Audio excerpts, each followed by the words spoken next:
मैं यहाँ पे किसी से कॉम्पीट करने नहीं आया हूँ। मैं होल सोल व्लॉगर हूँ। मैंने जब और लोगों का देखा तो ज्यादातर लोगों ने पुकारना यूज किया था कि मतलब अल्लाह के अलावा किसी और को मत पुकारो, मगर एक ट्रांसलेटर ने उसका इस्तेमाल किया था वर्ड हदीस फॉर्जरीज, मतलब जो नबी अलैहि सलाम के ऊपर झूठी रिवायतें जो मंसूब की गई, मौदू मनगढ़ंत रिवायतें। अस्सलामुअलैकुम guys, this is Aqib Nadeem, you are watching me on channel and Khan, I am back again with a brand new video. मेरी ये वाली वीडियो जो है रिलेटेड अपनी पिछली वाली वीडियो से जो मैंने बनाई थी जर्नी ऑफ माई चेंज करके, क्योंकि उसमें बहुत सारे क्वेश्चंस आए। मतलब जो कोई भी मेरे पास इस्लामिक रिसोर्सेस हैं सबको वो चाहिए था, वो कहाँ से मैंने डाउनलोड किया या फिर कहाँ से मुझे मिली। एक एक के कॉमेंट का रिप्लाई करना मेरे लिए बहुत मुश्किल हो जाता, और अगर मैं जनरल कमेंट ऊपर डाल देता पिन करके तो जो पहले कमेंट कर चुके हैं उनको वो पता नहीं चलता। तो इसलिए मैं सोचा एक वीडियो बना देता हूँ, इस पे क्लियर कर दूंगा। मैं पहले वार्निंग दे देता हूँ इस वीडियो के स्टार्ट होने से पहले, आपको कोई आलिम पसंद है, आपको कोई आपका फेवरेट स्कॉलर है, आपका कोई फेवरेट मौलवी, आपका कोई फेवरेट यूट्यूबर है जो दीन की बात करता, आप उसी को देखो। मैं यहाँ पे किसी से कॉम्पीट करने नहीं आया हूँ। मैं होल सोल व्लॉगर हूँ, मैं व्लॉगिंग करता हूँ। I am very much serious about my vlogging, उसी से रिलेटेड मेरा कंटेंट रहता है। दीन is also a part of life, तो इसीलिए मैं उसको भी साथ में कैरी करके चलता हूँ, क्योंकि जब मैं दुनियादारी वाली बातें करता हूँ तो साथ साथ में दीन की भी बातें करना जरूरी है। स्कॉलर्स के मैं पाँव की धूल के बराबर भी नहीं। मेरे से कोई बुक्स ना रखे, कोई हसद ना करे। मैं जो चीजें शेयर कर रहा हूँ अपने एक्सपीरियंस के हिसाब से शेयर कर रहा हूँ, जहां तक मुझे सही चीज लगी उसके हिसाब से शेयर कर रहा हूँ। आपको इससे इख्तलाफ हो सकता है, कुछ भी हो सकता है, आप बड़े प्यार से मेरे से इख्तलाफ करिए। तमीज के दायरे में रहकर इख्तलाफ करोगे तो क्या पता मेरी अगर कोई गलती होगी तो मैं उसको मान भी लूं, एक्सेप्ट भी कर लूं। एक और चीज जो इसी में ऐड करना चाहता हूँ अपने लास्ट वाले रील के रिगार्डिंग कि कुरान डायरेक्ट मत पढ़ना, गुमराह हो जाओगे। ये जो लाइन है बहुत सारे मौलवी लोग यूज करते हैं, मैंने मौलवी यूज किया, आलिम नहीं यूज किया। वो वीडियो मैंने बनाई है ताकि लोग कुरान की तरफ एटलीस्ट आए। जो इसमें कमेंट कर रहे हैं कि ऐसे कैसे डायरेक्ट कुरान पढ़ सकते हो, गुमराह हो जाओगे, ये आ गया नया बात बताने वाला, यहाँ आलिम इतने साल लगाते हैं तब जाके कुरान समझ पाते हैं, लोग इतना वक्त लगाते थे समझने के लिए कुरान तब जाके उनको समझ में आता था, ये वो। ठीक है भाई, वो सब कुछ अंडरस्टैंडेबल है, बट जहां पर लोग वैसे ही डरते हैं, कुरान को छूते नहीं, वहां पे अगर आप ये कमेंट करोगे तो उनको तो बहाना मिल गया। मुझे ये भी कमेंट आते हैं कि भाई जब आपको अरबिक आती नहीं है तो आप कुरान खुद से क्यों पढ़ रहे हो, आलिम के अंडर ही पढ़ो, वो ज्यादा बेहतर है। ठीक है, वो भी एक हद तक ठीक है, बट इसका मतलब कि हम छोड़ दें, फिर करीब ही ना जाए कुरान के। मेजोरिटी लोग जो है वो कभी आलिम के पास जाने वाले नहीं, उनके पास वक्त रहेगा नहीं। 90% लोग दुनियादार हैं, दुनियादारी में बिजी रहते हैं। कुछ बच्चे कुछ हैं बेचारे दीनदार, थोड़ी बहुत नमाज वगैरह पढ़ते हैं, वो बिजनेसमैन है, वो बिजनेस में बिजी रहते हैं, या फिर स्टूडेंट हैं। अगर आप उनको आके ये डरा दोगे कि नहीं जब तक अरबिक नहीं आप अच्छे से पढ़ लेते तब तक कुरान मत पढ़ना वरना फिर गुमराह हो जाएगा, तब तो हो चुका। वो कभी कुरान छुएंगे नहीं और अरबिक सीखने वाले नहीं। शैतान जो ऐसे ही चीजों को मुश्किल बनाता है। आपको ये लगता है कि आप अरबिक नहीं पढ़ोगे तो गुमराह हो जाओगे, इब्लीस इतना खाली नहीं बैठा हुआ है। इब्लीस दूसरा पैंतरा भी आजमाता है। वो क्या पैंतरा आजमाएगा, जब आप अरबिक सीख लोगे ना आपके अंदर वो तकब्बुर भी डाल देगा। अब तो आप अरबिक के महारथी हो गए, तो पहले से जो अच्छे अहले सुन्नत वल जमा के जो आलिम हैं, जो बड़े बड़े उलमा है, वो जो कुरान का तर्जुमा करके गए हमारे लिए, हम तो भाई जाहिल हैं, हम तो ट्रांसलेशन ही पढ़ेंगे, जो आलिम ने तर्जुमा किया वो पढ़ेंगे, हमको आलिम पर एतबार है। और एक का तो मैं पढ़ता नहीं हूँ, वो बोलता हूँ ना मैं किसी को ब्लाइंडली नहीं फॉलो करता, मैं तर्जुमा भी एक का नहीं पढ़ता हूँ, कम से कम मैंने 5 से 6 अलग अलग ट्रांसलेटर्स के जो है तो कुरान को पढ़ा हुआ है ट्रांसलेशन से। मैंने क्रॉस वेरीफाई कर लिया, किसी भी तरीके से जो कर सकते ना वो मैंने किया हुआ है, क्योंकि सबको खौफ होता है भाई कि हम गुमराह ना हो जाए। मुस्नद अल बज़्ज़ार की हदीस है, नबी अलैहिस्सलाम फरमाते हैं वो इंसान कामयाब होगा जो दूसरों की गलतियों से ज्यादा अपने ऊपर गौर और फिक्र करे, मतलब अपनी बुराइयां तलाशता रहे बजाय इसके कि वो दूसरे की। तो आप दूरबीन लगा के दूसरों की गलतियां मत निहारो। 6-7 अलग अलग ट्रांसलेटर्स जो हैं उनके कुरान को पढ़ता हूँ और वो कंपैरेटिव स्टडी करता रहता हूँ कि इसमें चॉइस ऑफ वर्ड्स क्या है। जैसे फॉर एग्जांपल एक अरबिक का वर्ड है तदऊ, एक ट्रांसलेटर का देखा वो वर्ड यूज किए थे वो वर्शिप, इबादत। फिर मैंने जब और लोगों का देखा तो ज्यादातर लोगों ने पुकारना यूज किया था कि मतलब अल्लाह के अलावा किसी और को मत पुकारो, मगर एक ट्रांसलेटर ने उसका इस्तेमाल किया था वर्ड जो था वो वर्शिप, अल्लाह के अलावा किसी और की इबादत मत करो। तो अल्लाह के अलावा जो मुसलमान हो तो इबादत नहीं करते किसी की, बट पुकारने वाला कॉन्सेप्ट जो अल्लाह के अलावा बहुत सारे लोग किसी भी चीज को पुकारते हैं हेल्प के लिए गैब में। मेजॉरिटी ऑफ द ट्रांसलेटर्स ने जो है वो ट्रांसलेशन ये किया था कि तदऊ मतलब होता पुकारना, अल्लाह के अलावा किसी को नहीं पुकारना है।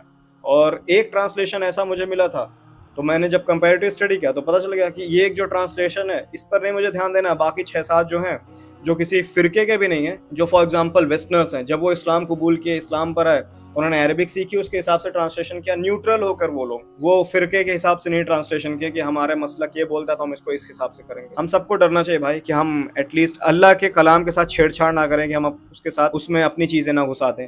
तो जब मैं अरबिक जानता नहीं हूँ तो मैं कहाँ से घुसा दूंगा उसमें। फिर मैंने अच्छे आलिमों का भी ट्रांसलेशन पढ़ा हुआ, उसको भी क्रॉस वेरीफाई किया हुआ, किसी में भी मुझे कोई ऐसी गड़बड़ी नहीं मिली है।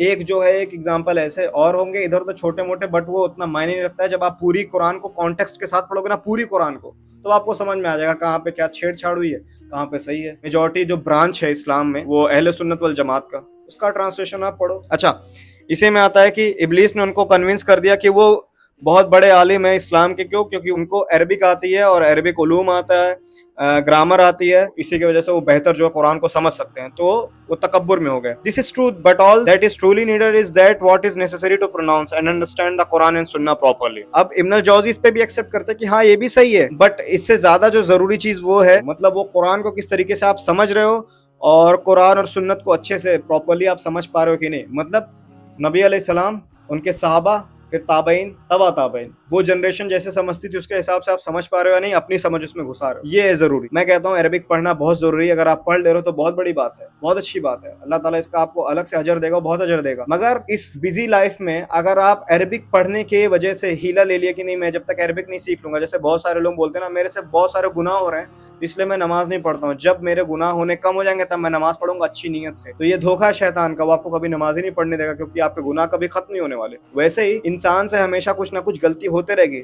इस डर से कि अब थोड़ी सी मेरे से गलती ना हो जाए, तो जब तक मैं अरबिक नहीं सीख लूंगा तब तक मैं कुरान नहीं पढ़ने वाला। हो चुका आप तो कभी फिर कुरान ही नहीं पढ़ पाओगे। गलती किससे नहीं होती है ये बताइए? अगर आपसे कुरान की कोई आयत समझने में गलती हो जाएगी तो अल्लाह ताला से आप दुआ नहीं करोगे? आपकी नीयत अगर साफ रहेगी तो अल्लाह ताला जिम्मेदारी नहीं लिया आपको हिदायत देने के लिए। आपकी अगर नीयत ही खराब है, आप बैठ के खारिजियों की तरह वो बैठ के अपनी तशरीह करने लगे। इसमें भी वो वाक़या आया हुआ अब्दुल्ला इब्न अब्बास रदियल्लाहु ताला अन्हु जब उनके पास गए, उनके सामने जब उन्होंने प्रूफ किया, मतलब मौला अली रदियल्लाहु अन्हु के खिलाफ खड़े हो गए थे ना खारिजी, तो वो उन्होंने प्रूफ किया कि वहीं दूसरी तरफ कुरान की आयतों में आता है कि लोगों को गवाह रखो अपने अफेयर्स के ऊपर। फॉर एग्जाम्पल, अगर आप किसी को लोन दे रहे हो इस्लाम में, अगर आप किसी को आप उधार दे रहे हो पैसे, आपके पास 2 विटनेस होने चाहिए। आ गया ना रूल करने के लिए 2 लोगों के बीच में, अब इंसान आ गया ना वो 2 पार्टी के बीच में मीडिएटर बन के रूल करने के लिए। ऐसे ही और भी आयतों का उन्होंने हवाला दिया तो खारिजी ने उसको माना। तो अगर आपकी नीयत साफ है, अगर आप अल्लाह ताला से दुआ कर रहे हो अल्लाह ताला मुझे हिदायत दो, और कुरान में हिदायत पाने के लिए पढ़ रहा हूँ, तो अल्लाह ताला मतलब आपका दुश्मन है कि आपको जबरदस्ती गुमराह करेगा। और ये मौलवी साहब, अगर आप उनके अंडर पढ़ोगे, अल्लाह ताला से आप दुआ नहीं करोगे, तो मौलवी साहब आपको जन्नत में पहुंचा देंगे हिदायत देके, मगर अल्लाह ताला इस काबिल नहीं कि आपको हिदायत देके जन्नत तक पहुंचा दे। मेरी बातों को आउट ऑफ कॉन्टेक्स्ट लेना छोड़ दें, आप अपने से कुरान पढ़ें, जो ट्रांसलेशन आपको समझ में आए, आपके मसलक के आलिम का जाके ट्रांसलेशन पढ़ लें, एटलीस्ट पढ़ें, ताकि अल्लाह ताला को क़यामत वाले दिन आप जवाब दे सके कि अल्लाह ताला जो किताब आपने उतारी थी अपने बंदों के लिए वो मैं पढ़ के आया हूँ। और गलतियां तो सबसे हुई हैं, नबी अलैहिस्सलाम के बाद दुनिया में कोई ऐसा नहीं जिससे कोई गलती ना हुई हो। तो हमसे जो गलतियां हुई अल्लाह ताला उसके लिए हमें माफ करना। मेरे पास कुछ बुक्स है जिनको मैं रिफर करता रहता हूं जब मुझे कुछ डाउट होता है। फिर एक बुक है असबाब नुज़ूल करके है मेरे पास, reasons and occasions of revelation of the holy Quran. ये बुक जो है मेरे पास है जलालुद्दीन सुयूती रहमहुल्लाह की। इसमें ज्यादातर जो इंपॉर्टेंट आयत है उनके जो है रीजन लिखा हुआ है, क्यों जो है वो आयतें रिवील हुई थी और कब रिवील हुई थी। तो इसमें बहुत सारा आपको कॉन्टेक्स्ट समझ में आ जाता है अगर इन डेप्थ आपको पढ़ना है। तो ये असबाब नुज़ूल इमाम सुयूती रहमहुल्लाह की है। बाकी मैंने अपनी पिछली वीडियो में बताया था मेरे पास तफसीर इब्न कसीर भी है। इसमें 10 जिल्द हैं टोटल तफसीर इब्न कसीर की, 10 जिल्द है जिसमें से एक इंडेक्स है, मतलब 11 जिल्द हैं टोटल, उसमें से एक इंडेक्स पर पूरा दिया हुआ है कि इसमें क्या चीज है, बाकी 10 जो है इन डिटेल पूरी तफसीर है। वो बहुत मोटी है बुक है, अगर आप इसका हार्ड कवर खरीदते हो ना तो ये एटलीस्ट यहाँ से लेकर इतनी मोटी तो आएगी। मुफस्सिर जो होते हैं जो तफसीर लिखते हैं वो हदीस की हेल्प से एक्सप्लेनेशन लिखते हैं, और सबसे बेहतरीन तफसीर ही वही रहती है, कुरान को ही यूज करके और हदीस को ही, सुन्नत को ही यूज करके या सहाबा के कौल अकवाल को यूज करके ही एक्सप्लेन कर दिया जाए कुरान की आयत को, ना कि स्कॉलर उसमें अपना ज्यादा दिमाग लगाए। तो और फिर ऐसा होता भी था बहुत सारे, जैसे तफसीर इब्न कसीर में भी बहुत सारे ऐसे इजराइली वाक़यात हैं, तो उसका बाद में उसको कटाई छटाई हुई है, उसके बाद फिर उसको ग्रेडिंग की गई है कि ये सही है, ज़ईफ़ है या मौदू है, मनगढ़ंत है। ये सब चीज़ें करने के बाद ये वाला जो वर्जन है मेरे पास, इसमें सही वाले जो वाक़े हैं वही हैं। इसके बाद अगर आपको बेसिक्स सीखने हैं इस्लाम के, अगर आप मोटी हदीस की बुक अभी नहीं खरीद पा रहे हो, 2 बुक्स हैं जो मैं आपको रिकमेंड करूंगा आपके पास होनी चाहिए। उससे आपके इस्लाम के जो बेसिक्स है ना वो आपके क्लियर रहेंगे, एटलीस्ट वुजू, तहारत, गुस्ल करना और ऐसे जो भी चीज़ें हैं वो आपके क्लियर हो जाएंगे एटलीस्ट। के लिए एक है बुलुगुल मरम करके, 1400 के अंदर हदीस हैं टोटल, हाँ ऐसे 1300 कुछ है, ये इंग्लिश ट्रांसलेशन है उसका मेरे पास जो है। बुलुगुल मरम जो है हाफिज इब्न हजर अस्कलानी रहमहुल्लाह की है, जरूरत पड़ती तो इसमें से पढ़ता रहता हूँ। ये बेसिक्स हैं, इसमें से आप बेसिक सीख सकते हो इस्लाम की। उसमें बुखारी और मुस्लिम की तरह ढेर सारी अहादीस नहीं है, बट बुखारी और मुस्लिम से एक्सट्रैक्ट करके और कुतुब सित्ता से भी निकाल के इसमें अहादीस इकट्ठा की गई हैं। फिर दूसरी जो बुक है जो स्टूडेंट ऑफ नॉलेज के लिए ज़रूरी है बेसिक्स के लिए, वो रियादुस सालिहीन है इमाम अल नववी रहमहुल्लाह की। ज़्यादातर बुखारी और मुस्लिम की हदीस हैं, उनको निकाल के इसमें लिखा गया है। इसकी 2 जिल्द है मेरे पास, मतलब इसकी 2 जिल्द है ये। इसमें जो हदीस है उसकी कमेंट्री भी है, मतलब शरह भी है यहाँ पे कमेंट्री। पहली बात तो आप जब हदीस पढ़ोगे और उसका जाके आप लोगों को बताना शुरू करोगे, सबसे पहले लोग आपके ऊपर उंगली क्या उठाएंगे, हदीसें पढ़ लिया उसके शरह कौन पढ़ेगा, बिना शरह पढ़े आप समझ नहीं सकते हदीस किस मतलब में है, क्या वजह है। हालांकि शरह भी जो है स्कॉलर ही लिखता है, और अपने समझ के हिसाब से लिखता है, बट कोई नहीं, इंसान ही मतलब लिखते हैं लोगों, ऐसा कोई नहीं है कि नबी अलैहिस्सलाम ने खुद उसकी शरह लिखी हुई है, स्कॉलर ही लिखते हैं। वो अपने इल्म के हिसाब से जितना, और हदीसों को इधर उधर रख के, अपने पसे मंजर में रख के उसके बाद उसकी शरह लिखते हैं। मैं जब भी कोई वीडियो बनाया हूं ना, तो कभी भी ऐसा कोई मौकिफ नहीं पेश किया हूँ जो किसी न किसी एक मसलक ने जिसको इंडोर्स ना किया हुआ हो। मतलब कि कुरान और हदीस के करीब कोई ना कोई तो मसलक किसी ना किसी मामले में तो रहेगा ही। हर मसलक हर चीज में सही नहीं हो सकता, किसी मसलक में कोई ना कोई चीज कमी रहेगी। मैं किसी एक मसलक को पर्टिकुलर फॉलो करने वाला तो हूं नहीं, मैं अपने आप को सिर्फ मुस्लिम बोलता हूँ। तो जो चीज कुरान और हदीस के करीब रहती है, देखता हूँ अच्छा ये मसलक वाले इसके करीब है, तो वो मसलक वाले मेरे से खुश हो जाते हैं, उसके अपोजिट पार्टी वाले मेरे को गालियां देने लगते हैं। तो अब मैं क्या कर सकता हूँ भाई, मेरे लिए तो कुरान और हदीस ही हुज्जत है, और उसको समझने के लिए नबी अलैहिस्सलाम और उसके बाद सहाबा, ताबईन, तबा ताबईन, इनका जो मनहज था वही है मेरा मनहज। तो ये जो है रियादुस सालिहीन, इसकी भी शरह एक आलिम ने की हुई है, बट आलिम का नाम मैं बता दूंगा तो दूसरे एंटी पार्टी वाले जो हैं वो नाराज हो जाएंगे, कहेंगे अच्छा तो इसकी शरह पढ़ता है, उनकी नहीं पढ़ता है। हालांकि मैं किसी की भी पढ़ लूंगा भाई, मेरे को बस कंपैरेटिव स्टडी करनी है, मैं इनकी पढ़ाऊंगा। अगर ये किसी एक पर्टिकुलर मसलक से ताल्लुक रखते हैं तो मैं दूसरे का पढ़ूंगा, कंपैरेटिव स्टडी करूंगा, मेरे को जहां तक समझ में आएगा ले लूंगा।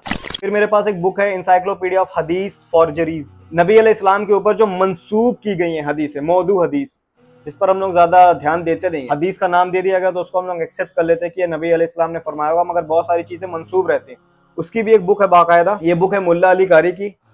तो ये हदीस फॉर्जरीज मतलब जो नबी अलैहिस्सलाम के ऊपर झूठी रिवायतें जो मंसूब की गई, मौदू मनगढ़ंत रिवायतें, वो इसके ऊपर है। ऐसे मैंने एक और बुक पढ़ी थी, वो छोटी सी बुकलेट थी, उसमें 100 जो है मौदू अहादीस थी, फैब्रिकेटेड अहादीस, जो हम लोगों के बीच में बहुत आम है। अगर वो आप बोलोगे ना, मैं आपके सामने आके बोलूंगा नहीं ये मौदू हदीस है, ये सही हदीस नहीं है, आप मेरा गला काटने पे लग जाओगे। आपको कहोगे अच्छा तुझे बड़ा इस्लाम पता है, हमें नहीं पता, हम यही सुनते हुए आए हैं बचपन से। मगर यही चीज है, हम बचपन से सुनते आए हुए रहते तो हमें यकीन हो जाता है, मनगढ़ंत चीज को भी मान लेते हैं। फिर आपको एक्स्ट्रा बुक्स पढ़नी कोई तो बदाल फवाइद है, ये इब्न अल क़य्यिम रहिमहुल्लाह की बुक है, ये उनके कौल है, अक़वाल की किताब है, वो जो बोले हुए हैं वो विजडम के हिसाब से अपने जो बोले हुए उसके ऊपर ये बुक है, बदाल फवाइद।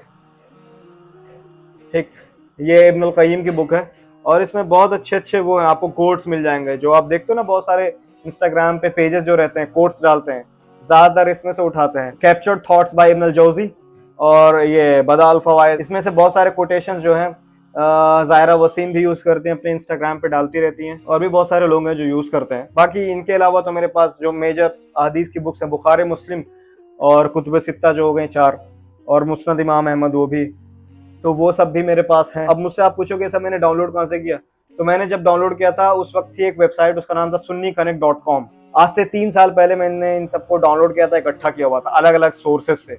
तो मैं आपको एक पर्टिकुलर सोर्स नहीं दे सकता जहां पे आप जाके सब कुछ ये मिल जाएगा, बल्कि sunniconnect.com जो वेबसाइट थी ये बंद हो चुकी है, अब आपको मिलेगी भी नहीं। मसला हो गया है अब कि आपको मैं रिफर नहीं कर सकता कि कहाँ पे जाना डाउनलोड करने के लिए। आप अगर नेट पे सर्च मारो मिल जाए सारी PDF, तो सुभान अल्लाह, बहुत अच्छी बात है। तो सबसे अच्छा एक तरीका है, आप एक ऐप डाउनलोड कर सकते हो इस्लाम 360 करके, उसमें अहादीस की बहुत सारी बुक्स आपको मिल जाएंगी ज्यादातर, और वो भी ऑथेंटिक हैं। जब मैं भी एक वक्त पे पढ़ता था, PDF में जो नंबरिंग रहती थी इंटरनेशनल नंबरिंग होती है मेरी PDF में, और जो मैंने कुरानिक सेंटर में जाके हार्ड कवर में वेरीफाई किया था उसमें भी सेम वही था, और इस्लाम 360 में भी सेम वही नंबरिंग रहती है। बाकी सबसे पहली चीज जो जरूरी है आपके लिए पढ़ना हुआ है कुरान ट्रांसलेशन से, वो पढ़िए, फिर बाद में हदीस की तरफ आइए। तो एटलीस्ट हाफिज इब्न हजर अस्कलानी रहमहुल्लाह की बुलूग अल मरम डाउनलोड कर लीजिए, रियादुस सालिहीन इमाम अल नववी रहमहुल्लाह की डाउनलोड कर लीजिए, उसमें से थोड़ा थोड़ा करके आप सीखिए। फिर बाद में धीरे धीरे करके आपको जब कॉन्टेक्स्ट समझ में आने लगेगा हदीस का, कुछ थोड़ा बहुत आपको सुन्नत का इल्म हो जाएगा, फिर धीरे धीरे करके आप बुखारी मुस्लिम पर जाइएगा। आप आलिम को आलिम समझिए, उनकी इज्जत कीजिए, वो जो करके गए वो कोई नहीं कर सकता। मैं तो कुछ भी नहीं हूँ, मेरे को कंपेयर भी मत करना। मैं आपसे रिक्वेस्ट करता हूँ, मेरे लिए ना हसद रखो ना बूझ रखो, मैं कोई आलिम से कॉम्पिटिशन नहीं करने आया हूँ, बट मैं कोई झूठ भी नहीं बोलूंगा कि सारे आलिम जो है हक पर है। जब नबी अलैहिस्सलाम ने जब फरमा दिया कि उस उम्मत के जो है 2 बड़े फितने, एक पैसा दूसरा औरत, तो जब माल इतना बड़ा फितना है तो उसके चक्कर में अच्छे अच्छे फंसने वाले ना, बनी इसराइल के उलमा जब उस चीज में फंस गए तो आज वाले क्यों नहीं फंसेंगे।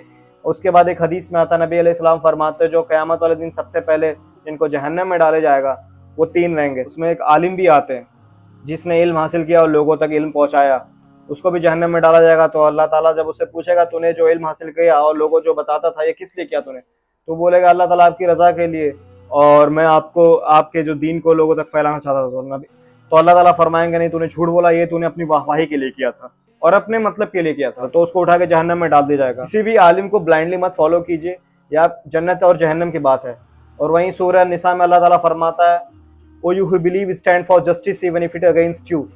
ऐ ईमान वालों, हक के लिए हमेशा खड़े रहना, चाहे वो हक तुम्हारे खिलाफ क्यों ना हो, तुम्हारे घर वालों के खिलाफ क्यों ना हो, गरीब अमीर किसी के भी खिलाफ क्यों ना हो, आपको हक के लिए हमेशा खड़े रहना है। तो आपके सामने अगर कोई भी गलती करे, आप खुद करो या आपका फेवरेट आलिम मुफ्ती कोई भी गलती करे, मैं गलती करूं, आपको बताना जरूरी है। अगर आप वो बताने की ताकत नहीं रखते हो, आप किसी के फैन बन जाते हो, सो कॉल्ड फैन बन जाते हो, उसके बाद उसकी सारी गलतियों पे आप अपने ऐसे आंखें बंद कर लेते हो, तो आप अल्लाह का इस्लाम नहीं फॉलो कर रहे हो, अपने घर का बताया हुआ छोटा मोटा जो एक इस्लाम का एक जुज़वी पार्ट फॉलो कर रहे हो, दैट्स इट। बाकी मैं अगर कुछ गलत बोल गया, ज्यादा बोल गया, तो उसके लिए अल्लाह ताला मुझे माफ करे। मेरी कोई इंटेंशन नहीं यहाँ पे कोई किसी से कंपटीशन करने की, मैं अपना काम कर रहा हूँ, मैं एक व्लॉगर हूँ, मैं व्लॉगिंग तक ही महदूद रहूंगा, हत्ता कि बस बीच बीच में कभी कभार मैं इस्लाम से रिलेटेड बातें कर दूंगा। क्यों? क्योंकि मैं दोनों को लेकर चलता हूँ। मेरे व्लॉग में भी मैं जोर शोर से नमाज को बार बार दिखाता रहता हूँ, ताकि लोग समझ के रखें कि नमाज is also a part of life.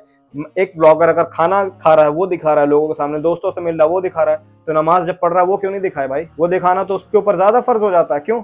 क्योंकि वो तो हमारे लिए फर्ज है। तो अगर हम लोगों को वो चीज नहीं दिखा रहे, दैट मीन्स उस चीज की कोई इंपॉर्टेंस ही नहीं है। और हम क्या दिखा रहे हैं? खाना खाना, घूमना, दोस्तों से मिलना, हंसी मजाक करना, वो मतलब ज्यादा जरूरी चीज है नमाज के मुकाबले। मेरी लाइफ जो है दीन और दुनिया को बैलेंस करके चलने वाली लाइफ है, तो इसलिए मैं दोनों चीजों को दिखाता हूँ, इसलिए इस टाइप की वीडियोस कभी कभी बना लेता हूँ। अदरवाइज ये चैनल फुल फ्लेज्ड व्लॉगिंग के लिए। That's it for today guys, मिलते हैं नए व्लॉग में। टिल देन टेक केयर, अस्सलाम वालेकुम।